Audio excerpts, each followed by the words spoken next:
इस देश की सच्चाई ये है कि जो राजनीति इस देश में हावी है वो सच्चाई की राजनीति नहीं है, झूठों की राजनीति है। उसके नेता झूठ बोलते हैं, कायर हैं, एक दिन कुछ बोलते हैं, अगले दिन मन बदल देते हैं। हर चुनावी मंच पे जाके हर चुनाव को हिंदू मुसलमान बनाना है। और आज देश के प्रधानमंत्री वाराणसी में बैठे हुए, आज देश के प्रधानमंत्री आज के दिन वाराणसी में बैठे हुए इंटरव्यू दे रहे हैं, कहते हैं हिंदू मुसलमान, मैंने तो कभी ऐसी बात ही नहीं की। वाह वाह वाह, अरे 10 सालों से तो यही बात कर रहे हैं। जहां चुनाव होता है वहां हिंदू मुसलमान, हिंदू मुसलमान, हिंदू मुसलमान। बहुत हो गया, जागरूक हो जाओ, हिंदू जागरूक हो जाओ और मुसलमान भी जागरूक हो जाओ, सब जागरूक हो जाओ। इस देश की जनता हो, समझ लो क्या हो रहा है तुम्हारे साथ। तुम्हें गुमराह किया जा रहा है, भगवान के नाम पर वोट मांगा जा रहा है, लेकिन भगवान के नाम पर काम नहीं हो रहा है। आज तुम्हारे पेट को भरने का कोई साधन ही नहीं है। मोदी जी बड़े बड़े हवाई जहाजों में पूरी दुनिया में घूम रहे हैं, और जब आपके सामने आते फिर वही बातें। बताएं तो सही, मैं चुनौती देती हूं उनको, एक चुनाव लड़ ले बेरोजगारी पे, महंगाई पे, एक चुनाव लड़ ले, एक चुनाव लड़ ले अपनी नीतियों पे, एक चुनाव लड़ ले अपनी नीतियों पे।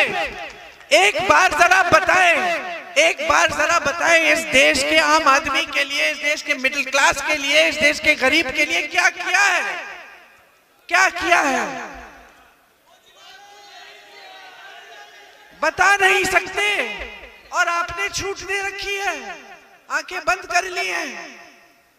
मैं किसी महिला के घर जाती हूँ, कहती है नहीं दीदी पानी नहीं है, बिजली नहीं है, सड़क नहीं है, बच्चों के लिए शिक्षा नहीं है, मुझे मालूम नहीं आगे क्या करूंगी। मजदूरी कर लेती हूँ, थोड़ी सी कमा लेती हूँ, थोड़ा सा कमा लेती हूँ। मैं पूछती हूँ वोट किसको? उसी विधायक को जो 3 बार वोट कर रही हो तुम। क्यों? कहती है दीदी धर रहे हो उन्होंने भगवान के नाम। भगवान के नाम?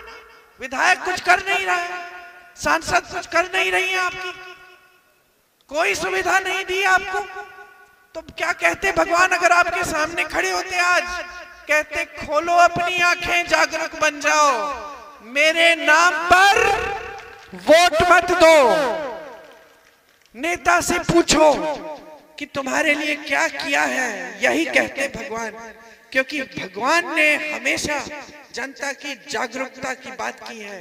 भगवान ने हमेशा ये कहा है, सदियों से, हजारों वर्षों से, कि अपनी सच्चाई को पहचानो। जो आपको बताया जा रहा है वो सच्चाई नहीं है। आपकी सच्चाई आज बहुत गंभीर है, आज इस देश की सच्चाई बहुत गंभीर है। आज सत्ता में जो लोग हैं वो कल संविधान को बदल सकते हैं, लोकतंत्र को खत्म कर सकते हैं।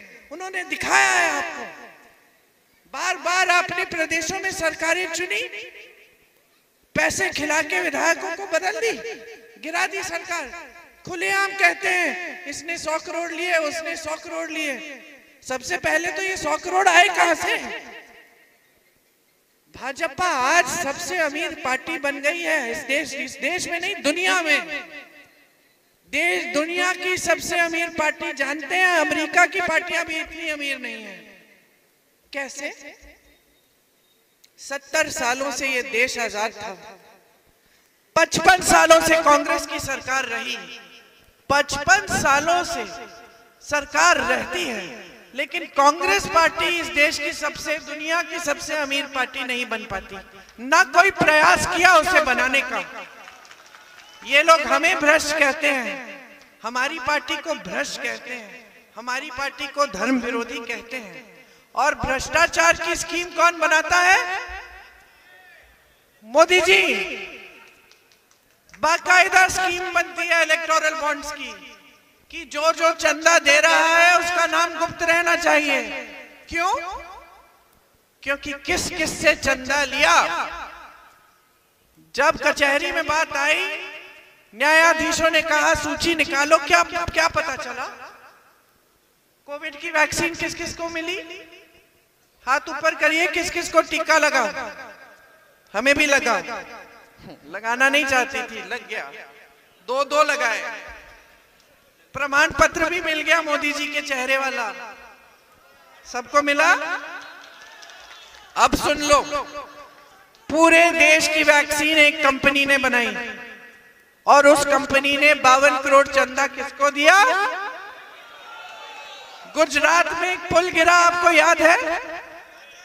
सैकड़ों लोग बह गए पानी में। उस कंपनी ने, जिस कंपनी ने पुल बनाया, किसको चंदा दिया बताओ? धन्यवाद।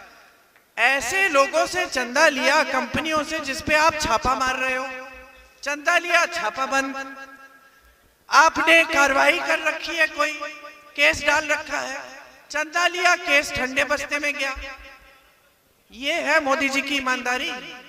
और मोदी जी की राजनीति भी बता देती हूँ, क्यों आप जानते हैं आपके सांसद की भी यही राजनीति है। मंचों पे दिखेंगे, उद्घाटनों पे दिखेंगे, कभी कभार रोड शो कर लिया तो गाड़ी के ऊपर दिखेंगे, यूं यूं हाथ हिला रहे, जनता उधर है, इतनी पास भी नहीं आ सकती। ये तो सारा सुरक्षा कर्मचारी, जनता वो दूर से जनता को देख रहे हैं, ऐसे कर रहे हैं। फिर कोई टीवी का कैमरा आ गया तो चलो किसी बच्चे को कोई पकड़ के ले आया कि मोदी जी के सामने कैमरे पे दिखना चाहिए कि मोदी जी जनता से भी मिलते हैं। उसको पता नहीं उसकी कितनी छानबीन करके लाए होंगे उनके पास। कभी जनता के बीच नहीं दिखते, हमेशा साफ सुथरे चमक रहे हैं। अरे मेरे पिताजी भी प्रधानमंत्री थे, धूल से भरा होता था कुर्ता जब वापस आते थे, बाल में धूल, यहां तक निशान होते थे कि लोग ऐसे पकड़ रहे हैं, निशान होते थे, घाव होते थे। घबरा जाती थी, मैं छोटी थी तो देखती थी।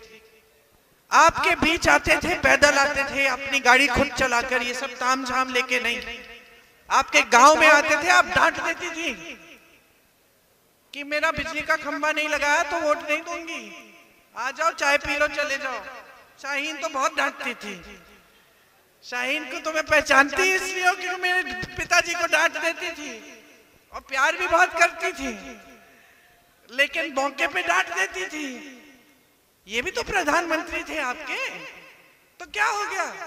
क्या हो गया 10 सालों में कि प्रधानमंत्री अपने आप को इतने बड़े समझ रहे हैं कि जनता के प्रति कोई जवाबदेही नहीं, जनता के बीच जाना नहीं, जनता के साथ घुल मिलना नहीं, जनता की समस्याएं जाननी नहीं है।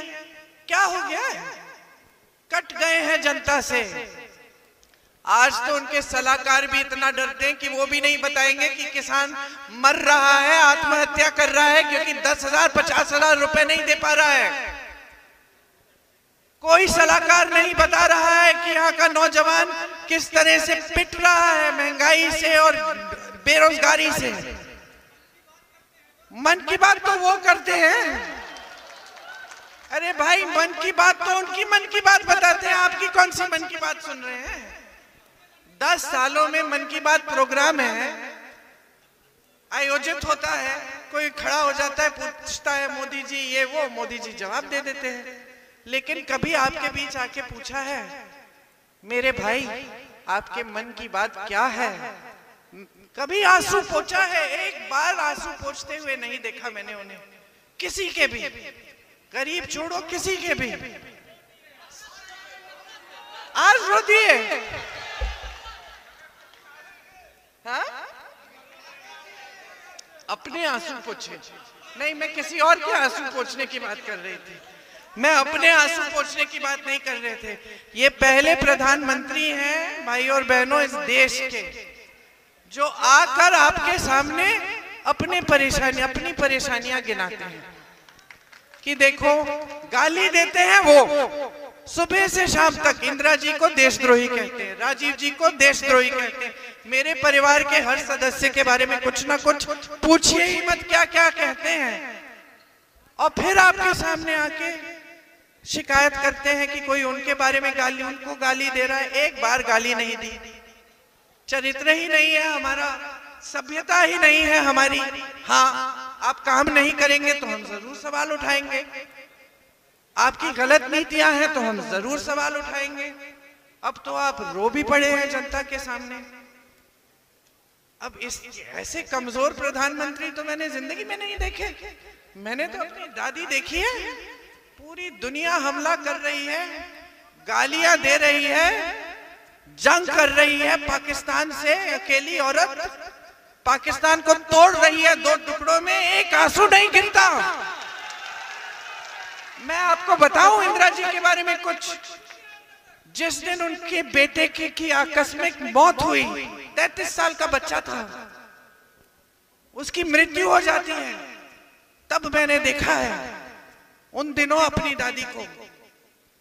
फिर भी अगर रोती थी तो कमरे में रोती थी, जनता के सामने आती थी तो दृढ़ होके खड़े हो जाती थी। अगले दिन काम किया उन्होंने, पीछे नहीं हटी।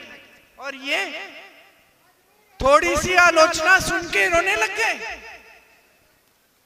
ये तो कमजोरी है। फिर मैंने तो सोचा कि दुनिया में कहते हैं कि बहुत दृढ़ है, ये तो सबसे सक्षम प्रधानमंत्री है, ये तो एकदम कमजोरी है कि वोट मांगने के लिए कुछ भी कर ले। ये तो वो कर रहे हैं जो आपके यहाँ पे विधायक आके वोट मांगते हैं, जो कभी रो जाते हैं, कभी कोई आपसे कुछ और झूठ बोल के मांग लेता है।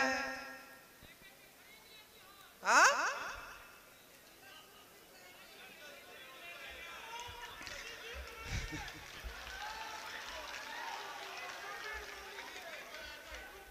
देखो सार्वजनिक जीवन जो है ना आसान नहीं है, लगता है आसान। हाँ, वॉशिंग मशीन आसान लगता है, आसान नहीं है। आलोचना सुननी पड़ती है, डांट सुननी पड़ती है, कोई सवाल उठाता है जवाब देना पड़ता है। ये सार्वजनिक जीवन होता है, कभी कभी जान देनी पड़ती है। रो नहीं सकते, अब वो बड़े हैं, मैं उनको सलाह नहीं दूंगी, मैं तो उनसे कई साल छोटी हूं। लेकिन ये जरूर कहूंगी कि पहली बार मैंने देश के ऐसे प्रधानमंत्री देखे हैं जो आपके सामने आकर अपने दुख सुना रहे हैं, लेकिन आपके दुख सुनने के लिए उनके पास इतना रत्ती भर समय नहीं है।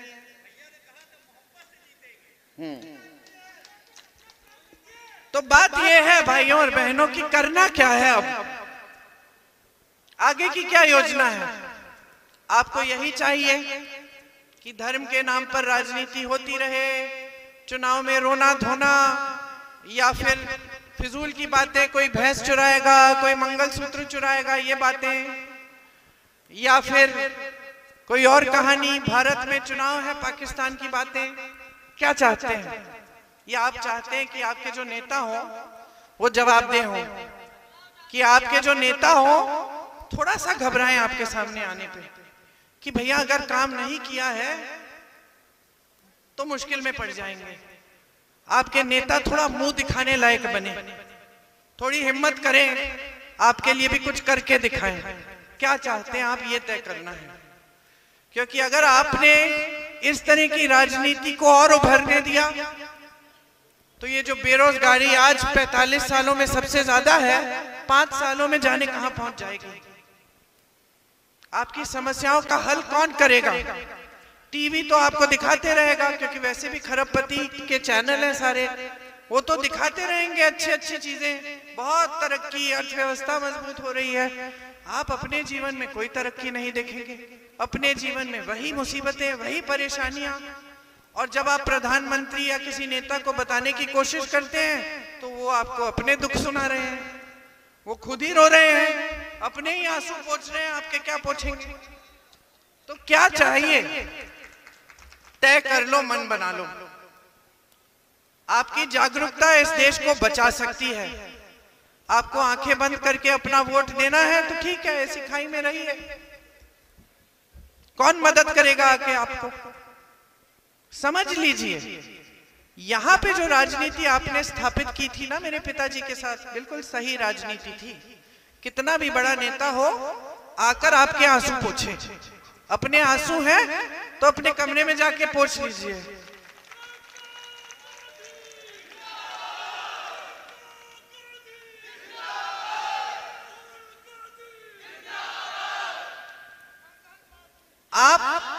आप अपना मन बनाइए, आपका वोट है, आपका अधिकार है, आपकी शक्ति है, आपका हथियार है।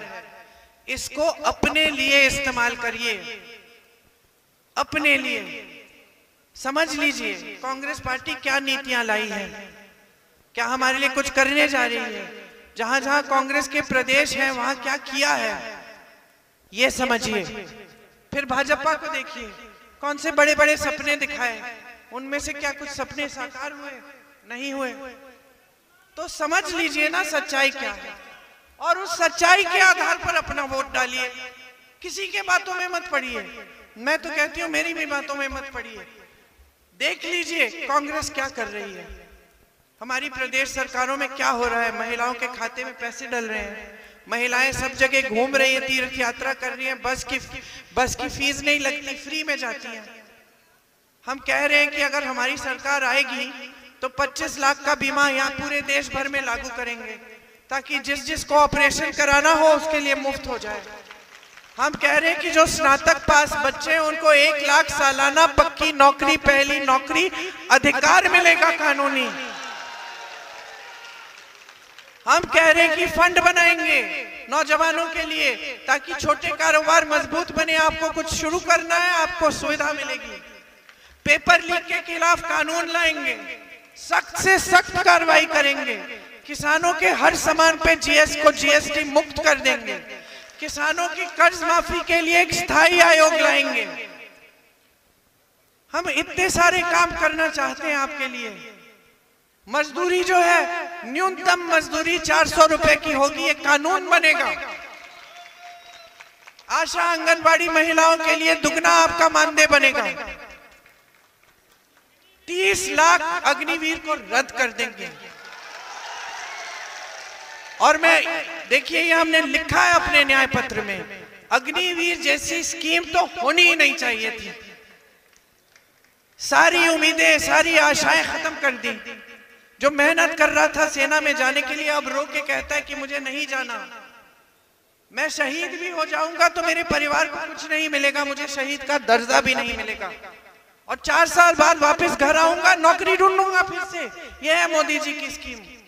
तो समझ लीजिए, ये पिताजी की कर्मभूमि है, केक लगाव है आपसे। सच्चाई ये है, आपने भैया को हराया, इससे कोई फर्क नहीं पड़ा इस लगाव में।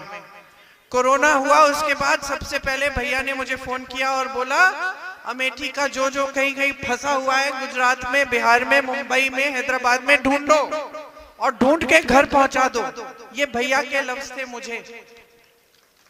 कोरोना के, जब कोरोना हुआ आपने हरा दिया था। सत्ता की जरूरत नहीं थी आपसे रिश्ता जोड़ने के लिए, वो रिश्ता कायम है, कायम रहेगा।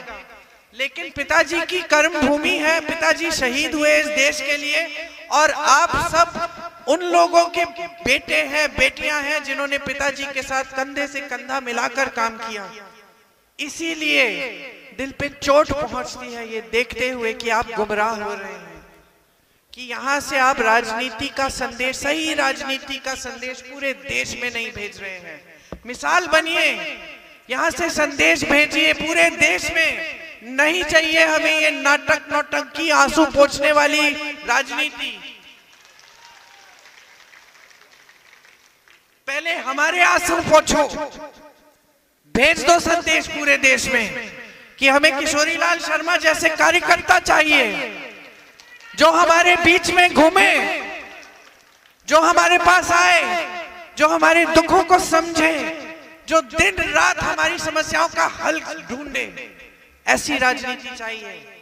सिखा दो पूरे देश को। जागरूकता है आप में, बहुत समझदार हो, मैं जानती हूँ, सबसे मिलती रहती हूँ, सब सीखा है आपसे।